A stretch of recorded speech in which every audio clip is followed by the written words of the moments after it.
Pamela Lynn-Seraphine, and I'm with Musicians on the Record. Hit it.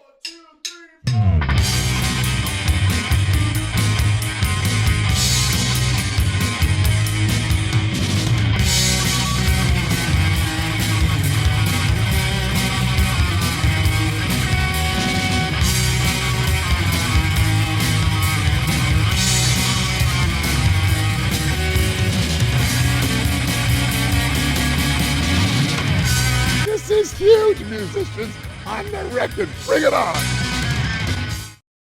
Hi, welcome to Musicians on the Record. I'm David Ward. You've heard the music, now hear their story. And we are getting the musician's story today with Pamela Lynn-Seraphine. So happy to have you on the show today. Pamela, you are a world rock drummer, a drum educator, and author of a couple of books, The Drummer's Manifesto, which I want to talk about today, and there's a DVD of the NeuroDrumming, which we're going to get into today. Welcome to the show, Pamela.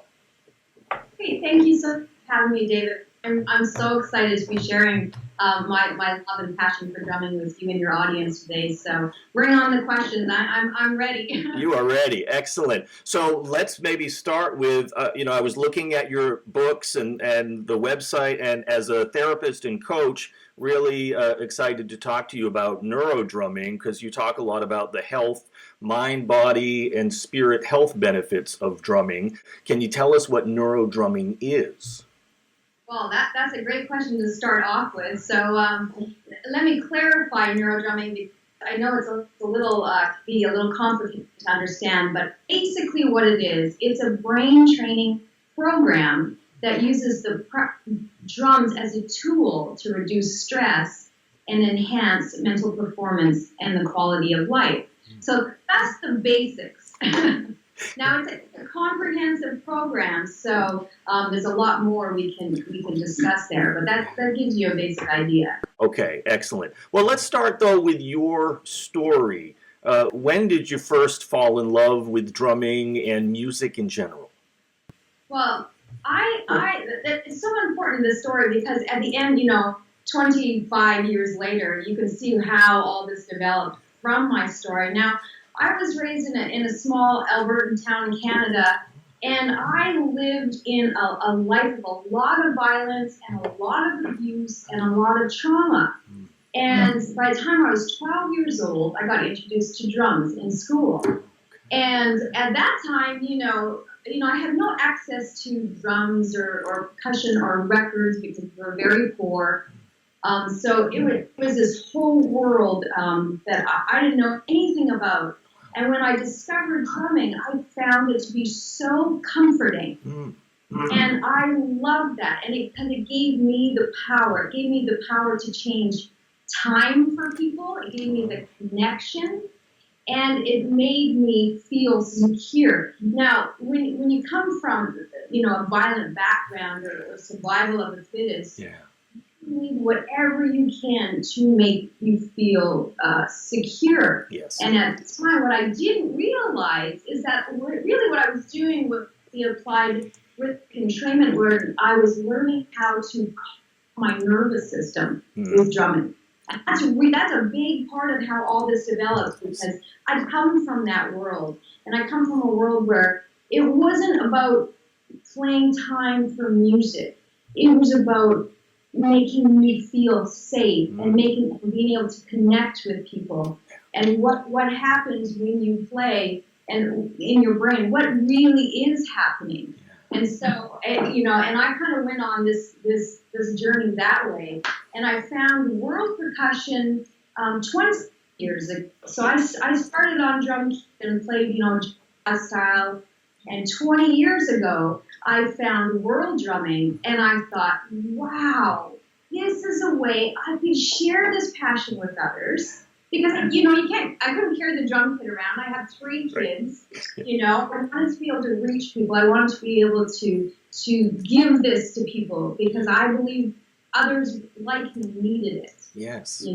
And as it turns out, the djembe is the most accessible drum that there is. So in my head, I consider myself a drummer, not a percussionist in a traditional sense, drummer that changed their ways to make it fit the lifestyle. Mm-hmm. So that's kind of the basics of what got me into, That's an amazing story. It sounds like drumming was really part of your healing process. Oh, absolutely. Absolutely. And at the time, I didn't like the term necessarily healing. Like for world percussion, like the djembe, for instance, they say it's the healing drum. Mm-hmm. And I'm all about critical thinking. I want to know what did that mean? Right. Why is it when you play why did I feel euphoric? Why did it pull me from depression? And why does it change your state? And what's the biochemicals happening?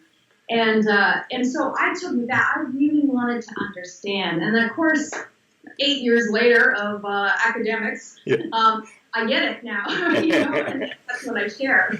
It's amazing. So what? And I know that's probably a lot more than we can talk about in an interview, obviously. But what are some of those top 2 or 3 things that you've learned that you now help others with? That's a great question, because there's a misunderstanding with this. And one of the things that's really important is I teach people how to tap into their reward circuitry of their brain, their limbic system.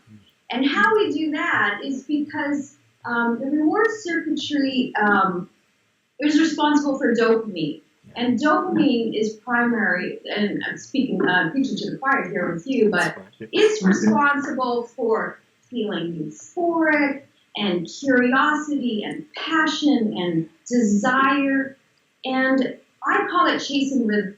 And this is what I do, how I teach others, is it's just about the patterns. You're trying to go from one pattern to the next pattern, to the next pattern. It's not about playing full song or keeping time. You're trying to tap into your brain wanting more.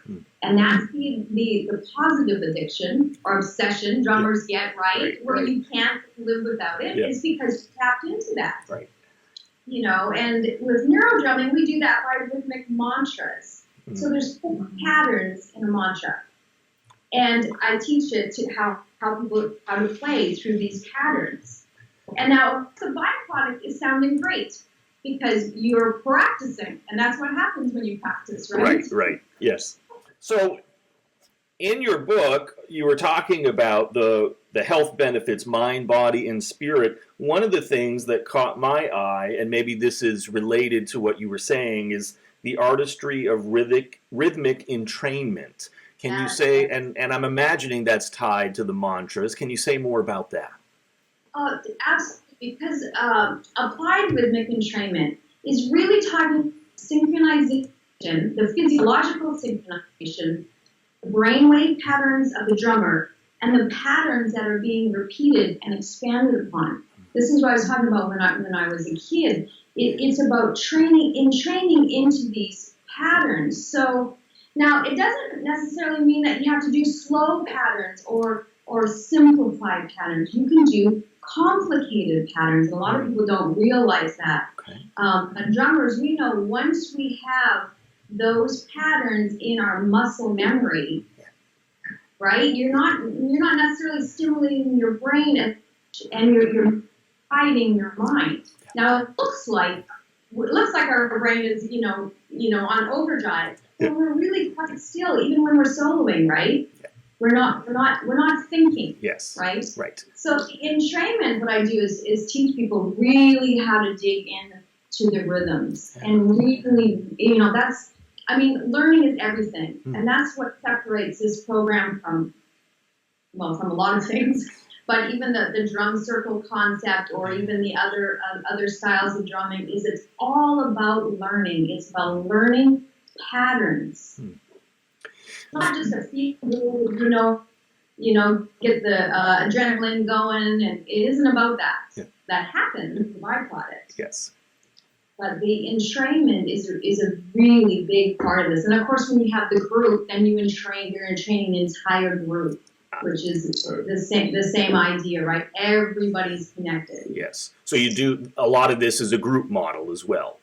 Absolutely, absolutely. The program was designed to where you could do it on your own, Okay. but everything I teach is in a group situation. Hmm. So we take these mantras, we go through. I teach them how to meditate on them, which is an important part of this program. And meditation scares people, right? Because they think, oh, it's going to be all woo-woo or something. Right. And it's not. I mean, drummers have been meditating on rhythms since the beginning of time. That's what we do, right? You don't call it that, but from a scientific perspective, you're in training and into those rhythms, and you're going slow, super slow, where you can't think of anything else. Well, that's meditation. Right. Very much so, right? So in the group setting, yeah, we do that, and then of course we turn it into an ensemble musical, idea. We play the music and that what people are used to. Sure. But Yeah, it's almost I think pretty deep first. Yeah. Well, it's almost what I'm hearing, like on a drum kit, it's almost like being in the pocket, finding that groove, but more of a mindset there. Yeah. But that's where the health benefits lie. That's it. It's in the process. What people think it's performance. Well, no, it comes from process, and performance is the byproduct. Got it. So can you say a little bit more about what you've experienced and what you've helped others experience? What are those health benefits from NeuroDrumming? Well, man, there's so many. I got testimonials coming out like crazy. Yeah. For one thing, just being able, like I said about the reward circuitry, being able to lift yourself out of depression, being able to, because you're tapping into that reward circuitry, right? Being able to calm your nervous system from anxiety. Like how many people deal with anxiety? Sure. Emotional conditioning. That's a huge part of this, because most people, they can't, and getting them to for 3 minutes in a row is like, wow. They're just so impatient. They have no self-discipline, and that benefits every part of your life. Being able to master your own mind, that's the key. Yeah. That's everything. And the same with physical. I have a lot of people that they're in wheelchairs. They got back pain. They got more pain than from all over, and the NeuroDrumming is really helping them. And this is because we're tapping into all these different areas. And this is, and I want to be clear here that it's not just NeuroDrumming. You really could apply this philosophy to the drum kit, to piano, to whatever. It's just that this is the easiest way to reach people, right? Yeah. You're not going to sit down at the piano and do little tiny phrases over, you'll be bored to death, right? Right. It's like, oh no, wait, I can make something so simple sound so cool. Right. And people want that at the end of the day. That's right. Well, and drums are the original heartbeat, they say, right? So that's it speaks to something in our old lizard brain, maybe, right? So, yeah. So let me add this, because this is what goes with what you said. I work with the Alzheimer's dementia population, and it would blow you away if you saw how they are so effective. They go from sitting and not speaking, not connecting. They go from that to drumming, to playing. They get up, they dance. Amazing. They are more verbal. They're connected. It's so rewarding. It's crazy. Yeah. I didn't know it would be like that. Yeah. I went in thinking I'm just going to be me, and I'm high energy, and usually you work with Alzheimer's, you're really low, you're quiet, because they can get agitated. Yeah.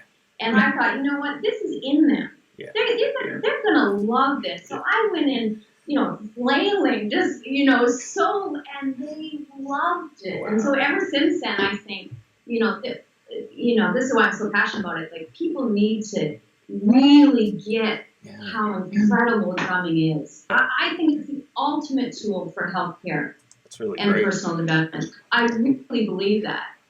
Well, I'm going to drum more then. That sounds wonderful. I love it. So this feels to me, I can feel your passion around all of this. it's almost like this is a real calling for you and to help people in a different way. Why do you think for you it went that way versus more of, someone like, I just want to be a performer or be in a band or whatever? This feels like a real calling to help people. How did that happen for you? Well, basically what happened is I kind of was on that path to just performance, even though I always was different. I always just loved practice. It wasn't about, becoming famous, and it never was about playing in a band, because I never saw myself as that kind of drummer. I always wanted to share. But 8 years ago, I was injured, and I tore and completely wore out my rotator cuff. Oh, no. And so the doctor said, your career's over. It's nothing. And I said, there's no way in hell. You could cut off my arms. I'm still going to be a drummer, right? Yeah. So that sent me back into academia. And so I ended up connecting with neuroscientists there, who I started explaining this to. And he said, you've got to tap into this, and you've got to share this. And so that took me down this long road, and the more I got into it, the more I was like, I always was right about sharing it and how people need it. And it's absolutely a calling. I mean, you can't sacrifice this much. Right. Unless you know for sure that you're onto something, That's right. That's right. Yeah. Yeah. It really is, because when I was doing this, people, they think you're crazy. Right. They think, crazy. What do you do? You're not playing with. I'm the only drummer that doesn't play in a band. Like why? Why are you? And it's like, no, you missed it. You missed the value. Right. And if I go in and I change, I don't care if it's one person. If one person goes, this is what I need. That's right. Then I'm there. Yeah. That you've served your purpose, right? And it sounds like you're tapping into some ancient stuff. I mean, drumming has been around since man began, and then you're melding it with the science, the scientific kind of aspects, the new stuff we're learning with the neural nets of the brain and stuff. It's really amazing what you're doing. Oh, thank you. And I have to add, then I have to turn it to be really cool and add the funk and the rock. And what people love, right? What we go back to. At the end of the day, it's like, give me some good funk and we're good. There we go. Okay. So let's talk about that then, actually. I mean, obviously drumming seems like a very big part of you, and funk, rock, all that. Who were some of those early influences? Who do you love now and listen to? Okay. I have to say Carmine Appice was, of course, that's everything. That was, and I know Carmine, and I was like, man, that was everything. Yeah. That's the solid rock, right? Yeah. And then I come from, a lot of metal, a lot of aggressive playing, like Lars Ulrich from Metallica. Sure. I have that influence. I have a really strong, Max Roach, because he did stories, right? Yeah. It was melodic, and he did stories, and I was like, oh. And how about Dom Famularo, right? How about Dom Famularo? Yeah. When I first saw Dom, I was like, I first saw him before he saw me. Who knew who I was? Yeah. Here he is sharing this incredible passion for drumming. Yeah. And he's so great with people, and I thought, that's what I want. That's what I do. It's a mine's world drumming. Yes. Right? Yes. So I was like, that's what it's about. Yeah. That's the whole point of this. So he had a huge into today. Yeah. And it what he does is that he exists. Right. He exists. That's all you need sometimes, right? Yes. I mean, just an inspiration in himself of what he, what he shares. He also wrote the foreword of your book, and did you also take some lessons with him? I haven't done any lessons with him at all. We have a lot of contact over the years, and he's always been really supportive of my work, and he's always helped me. He's always like, when I was starting out, he's like, "You're gonna need some thick skin for this one." Then just kept pushing and pushing. And like I said, when I start, it seems like, what are you doing for the other people? You need to get a real job. Sure. And I was like, no, it's going to make sense one day. Yes. I'm telling you. Well, so let's talk about that actually a little bit of what have been some of those challenges and obstacles you've had to overcome, and or your own doubts or anxieties about, how to put this out in the world, how to help people with it.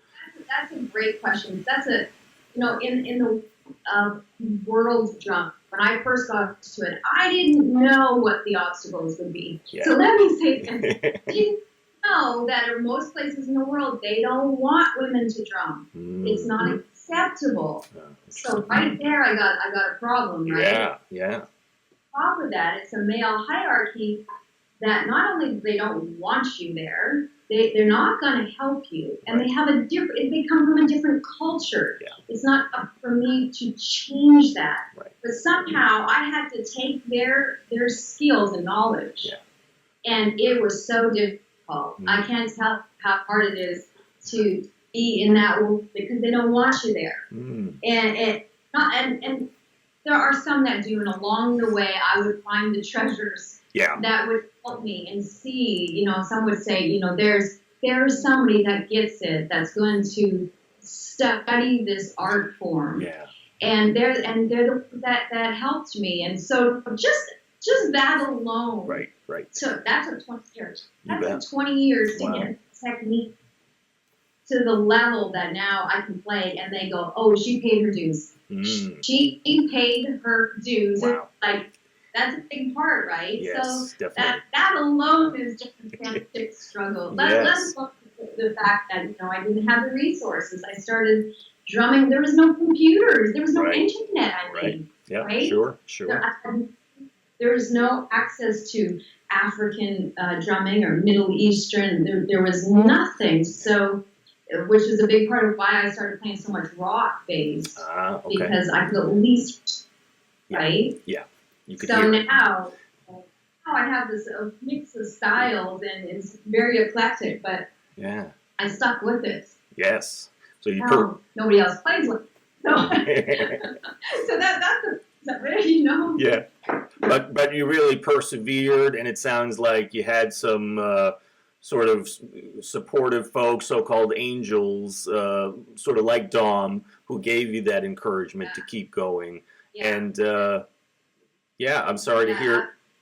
And pulled me out of when I thought, it really was crazy. Here I am playing, djembe and doing all this stuff, and so different, and people saying, no, and Dama's face was saying, no, you got something. You stick with it. Yeah. And the extreme cost of an education, and being the cost of being an outsider for so long. Sure.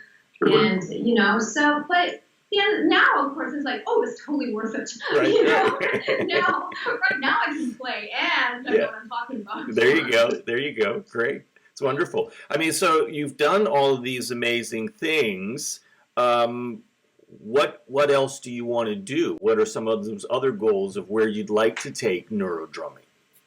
Oh, well, for sure, I want to take it. I have to put the program online. I've got to do online training. That's the only way I can reach the people. Because a lot of people, you've got the general population, and you have the therapeutic clinical side that are so desperately needing it, and the Alzheimer's and this, that I need to be able to reach them. Right. So that's the idea, and being able to train other people to do the program is another big part that I really want to be able to do, to spread this and to invite people into the world of drumming, and giving them a chance to be able to be involved, because there should be no limits to this. Sure. Just like the drum kit playing, everybody is, for the drum set players, they're amazing. They're so warm and encouraging, and which is totally different from the world drumming. World drumming is much more far more competitive. Interesting. Yeah, it's quite a bit different. Say more about that. Why do you think that is? That's their culture. That's how it is in their culture. So in our culture, we think, oh, shouldn't everybody look to pay? And you know, if you're paying good money, can't you teach them? Right. And no, they're like, no, it comes from their religion, which is a whole different thing. Sure. It comes from, you know, hundreds of years of tradition. You don't want to mess with somebody's tradition. Right. You just don't. You know, this is why I separate a lot from, I'm clearly not a West African player. Right. You know, so. Yeah, but you've done great of sort of branding yourself in a different way, it sounds like, right? Yeah, which is really what you have to do out of respect for their art form. Sure. Out of my own self-respect for what I do, it's different. Yeah. It's totally different. Right. Yeah, and I can hear, you know, religion, tradition, running into some of the patriarchy kind of stuff. It's all happened. Yeah, and great. I have to say, it's not just women. The men run into the same problem, right? Okay. Obviously not as much. Yeah. But you know, I mean, the men pay their dues. Sure. They pay their dues. Sure. It can be Afro-Cuban. You can play years of just clapping before they even let you play. You know? Right. Yeah. You got to have a skill set before you can be in the band, so to speak, right? So, yeah. Tremendous discipline, self-discipline, like, tremendous. Yep. So I always figured I had the advantage because I was like, I don't care if it takes the rest of my life. You're not going to get me out to leave this. So here I am. That's great. That's great.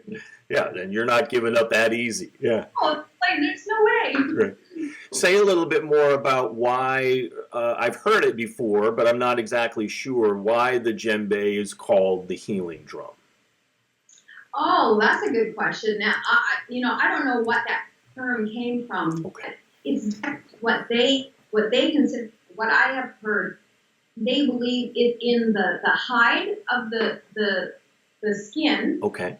The rhythms themselves and the spirit of the drummers. So it's a combination of healing. Yeah. So you don't want to talk science to somebody that's doing it out of their religion. Right. So that's why I'm like, you know, I get that it's a healing drum. Like I said, I wanted to know what's happening when everyone's healing here. What's really happening? Right. Because it's you, right? Yes. Yeah. And so when you went to school and got more education in this, you studied. What did you study around this? I have my Master's of Science in Psychology with a concentration in sports psychology, performance psychology. Okay. So a lot of my study was on cognitive neuroscience. That was the whole strength of it. And the sports psychology, of course, is performance psychology, which goes hand in hand. It's all the reward circuitry. It's all motivation. You know, it's all mindset, mind mastery. It's, you know. Yeah, that's great. That was the combination of it all my loves together. And when like I said at the time, it seemed a little odd. Yeah. You know, what in sports psychology? Right. You know. It's going to make sense one day. Right.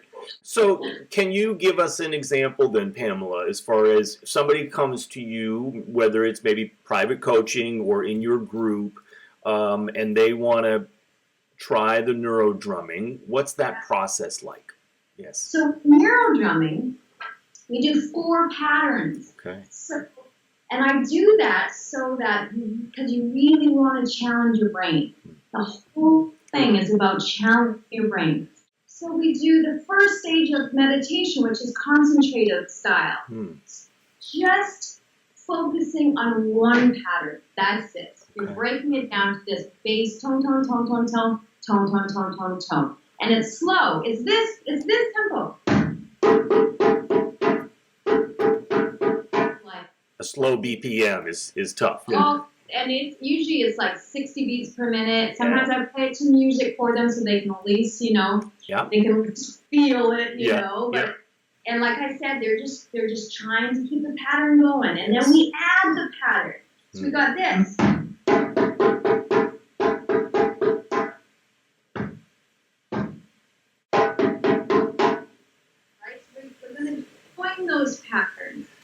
instead of in playing normal drumming, we're doing groove, groove, groove, fill kind of thing, right? Right. Well, this, I'm taking them through. So they're trying to add these on. They're trying to add these other phrases on.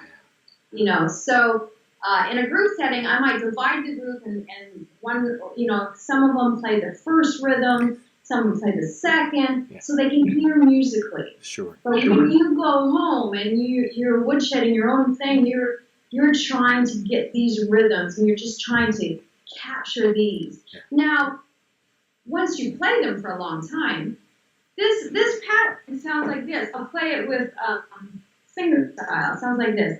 We go from this. You can use your fingers. It sounds like this.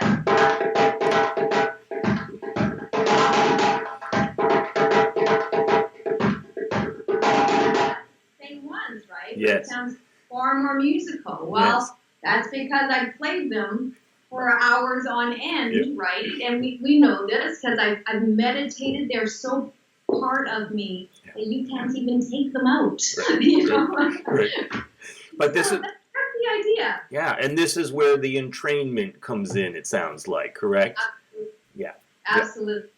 We're all playing, whether you're doing it by yourself or you're doing it as a group. We're taking those patterns. Say the first one, bass, tone, tone, tone, tone, tone, tone, tone, tone, tone, tone. Yes. And the whole group is playing this. Yes. So, you know, and we take it, like I said, we take it slow to the point where they have to get to the stage, which is the second stage of the program, where it's more mindfulness training, where you can play it, it's in your muscle memory, and you're starting to think of other things, but you need the discipline to, like, keep going, right? Yeah. And you be able to control your thoughts. We're going, oh, this is boring, I'll never be any good, blah, blah, blah, blah, blah, blah. Yeah. And it's like, no, that's the emotional conditioning. That's where it's like, see if you can play this and see how you speak to yourself in your head. And that'll show you where you're at. Yeah, amazing. And these are very specific rhythms. This isn't like jazz where you're improvising or comping, right? These are very specific patterns you're doing. Yeah. Absolutely. The structure behind the program is really important, because what happens is people want to just play whatever they want. Right. Well, that's a different part. Right. That's a different part of it, and you're welcome to do that. We do that at each class. Okay. But if you're going to retrain your brain, you've got to have structure. Right.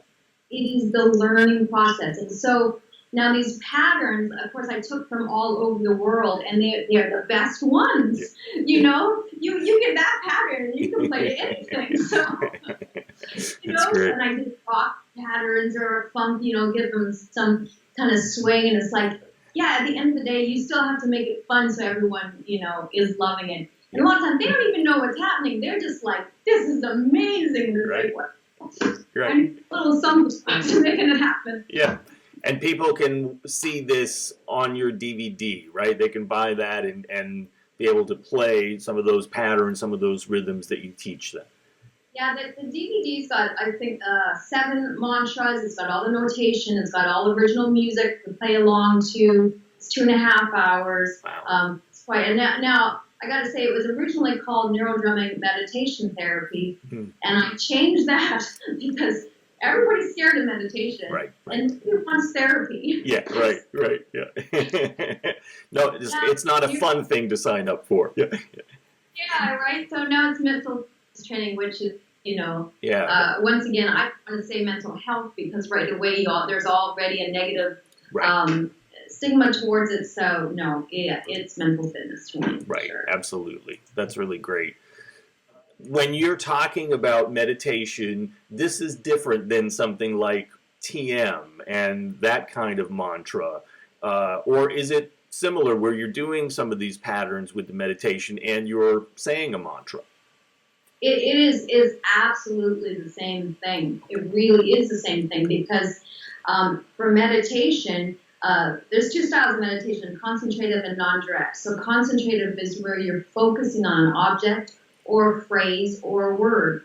So we do rhythmic phrases, no different as if you do a longer phrase of words, right? Right. So what it's doing to your brain and how it's affecting you is the same thing. It is so, and that's a great question because people think, you're like kind of meditating. It's like, oh no, you're actually meditating. Right. They just don't like the sound of it. It's like, and until they go, wait a minute, you're getting the same benefits. Yes. Meditation, then be aware that that's really what it is. So.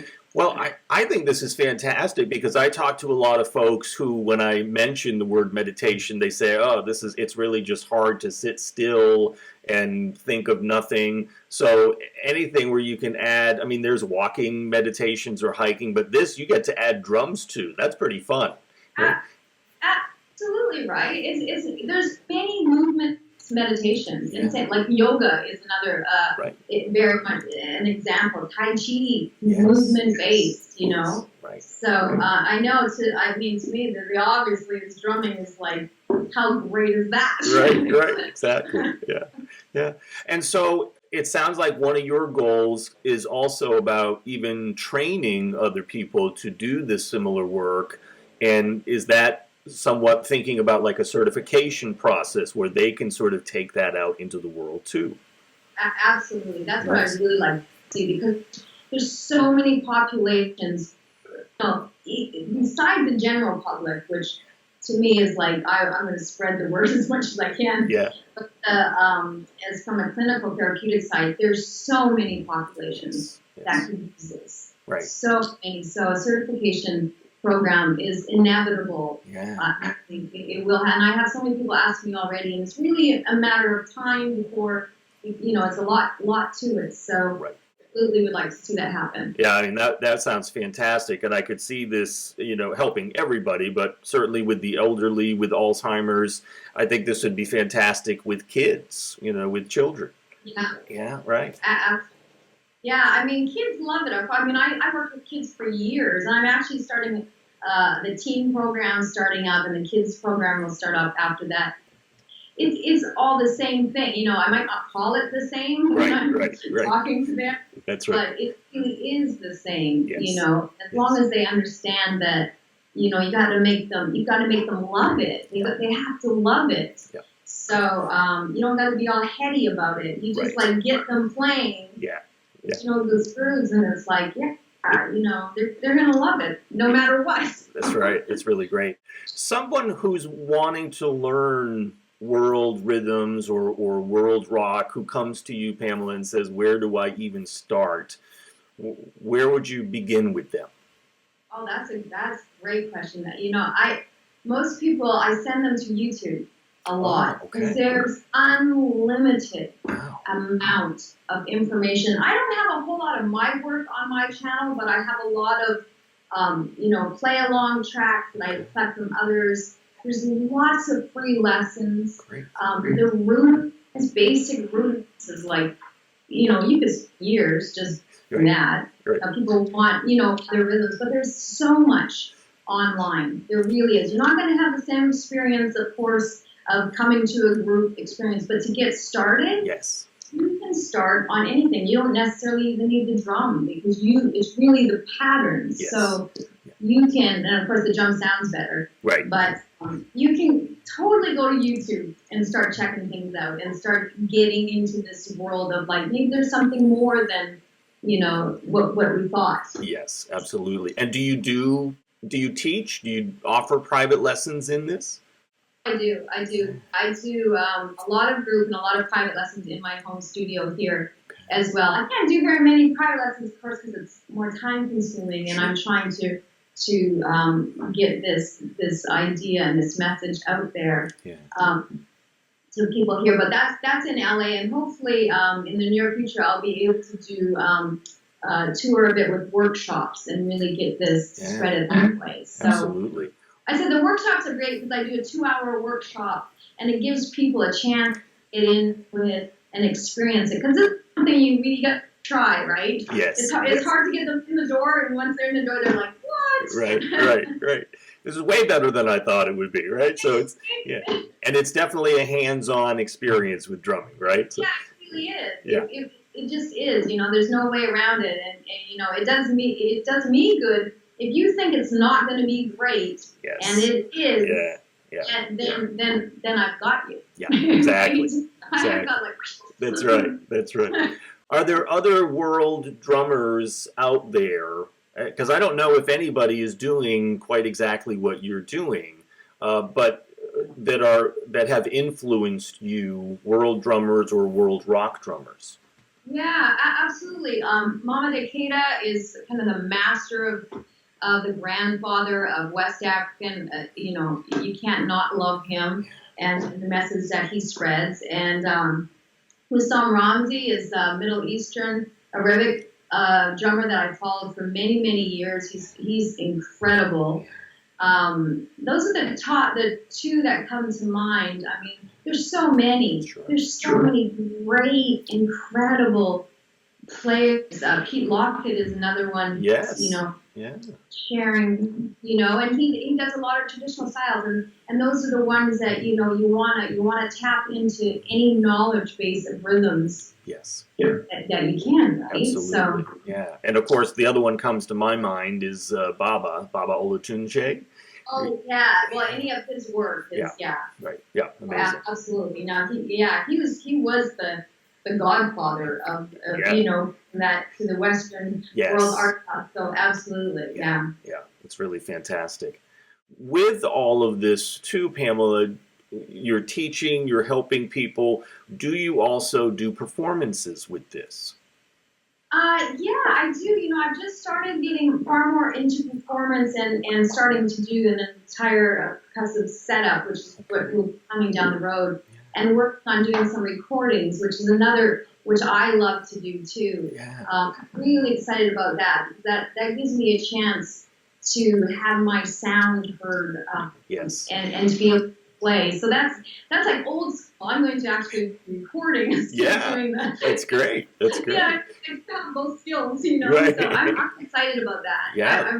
I love performing, and I sometimes get to perform with my husband, Danny Seraphine, and that's always a thrill. So Yeah. Where could people see you possibly perform? Well, that's a good question. At the moment, I don't have any plans of you know, any big with other musicians, but when I do my workshops, I'm now including a performance showcase within the 2 hours, and that's going to be kind of where I really get to get people involved with me performing, because you know, at the end of the day, I everything I do is for the people. Yeah. Like, I want them part of it. You know, I don't want it just me and you know, doing this just only the musical. I come in and everybody, you know, right. feels this. Yeah. You know, so. It's really, really fantastic. And it sounds like sometime, hopefully in the near future, we can expect to hear whether it's a CD or MP3 from you from the studio.